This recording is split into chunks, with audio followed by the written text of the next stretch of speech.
Hello, my dear brothers, sisters, friends and followers. सुप्रभात। आज मैं आप लोगों को वसीयत के दाखिल खारिज के बारे में इस वीडियो में बताऊंगा, जिसको आप ध्यानपूर्वक देखना और फॉलो करना।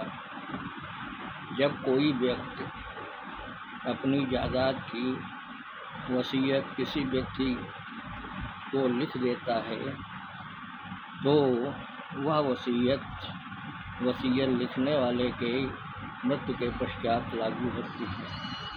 वसीयत का कागज़ या दस्तावेज एक ऐसा दस्तावेज है जो लिखने वाले की मृत्यु के पश्चात ही प्रभावी होता है।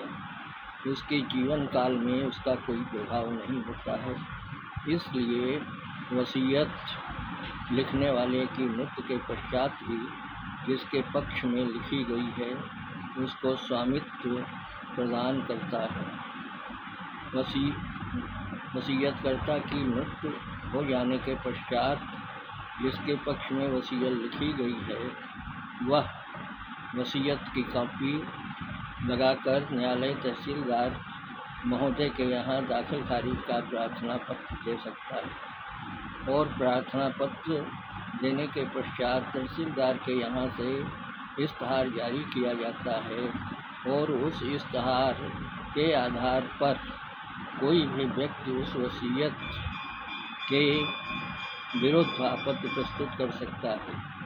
यदि कोई आपत्ति नहीं प्रस्तुत होती है तो न्यायालय वसीयत के हाशिया गवाहान के बयान लेकर वह जिसके पक्ष में लिखी गई है उसके बयान लेकर और नियमानुसार वह विधि के अनुसार दाखिल खारिज कर देता है, तथा लेखपाल का भी बयान लेकर के लेखपाल का बयान इसलिए दिया जाता है कि वसीयत में या बैनामे में या किसी भी दस्तावेज में लिखी गई संपत्ति गांव सभा या राज्य सरकार की तो नहीं है, इसलिए लेखपाल का बयान लिया जाता है।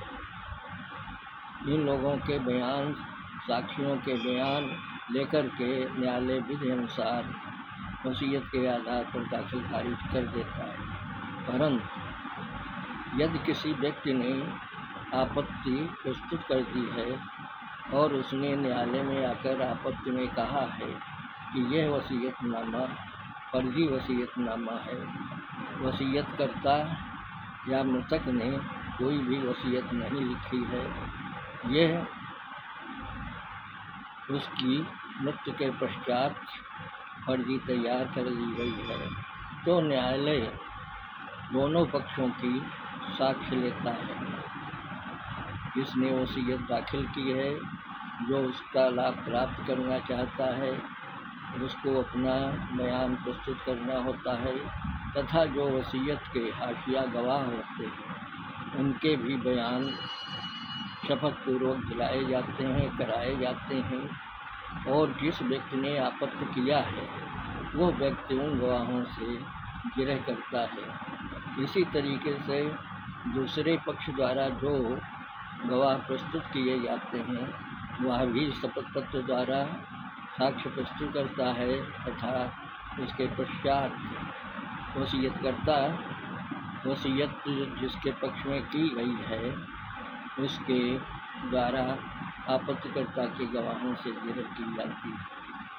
तदुपरांत न्यायालय दोनों पक्षों की बहस सुनकर दोनों पक्षों की साक्ष्य का आकलन करके विधि एवं नियमों के अनुसार निर्णय पारित करता है। यदि न्यायालय ये समझता है जो साक्ष्य पत्रावली में आई है वह वसीयत को साबित कर रही है, तो वसीयत के आधार पर वसीयत जिसके पक्ष में लिखी गई है उसके पक्ष में दाखिल खारिज कर दिया जाता है, और राजस्व पत्रों में मृतक वसीयतकर्ता के स्थान पर जिसके पक्ष में वसीयत लिखी गई है उसका नाम अंकित कर दिया जाता है। यदि न्यायालय यह समझता है कि जो साक्ष्य प्रस्तुत की गई है वह वसीयत के पक्ष में नहीं है तो वह वसीयत के आधार पर प्रस्तुत प्रार्थना पत्र को खारिज कर देता है। यदि न्यायालय दाखिल खारिज का प्रार्थना पत्र वसीयत के आधार पर किया गया खारिज कर दिया जाता है तो उसके विरुद्ध अपील उप जिलाधिकारी महोदय के यहाँ प्रस्तुत की जाती है और उप जिलाधिकारी महोदय अपील को विधि एवं नियमों के अनुसार विस्तारित करते हैं।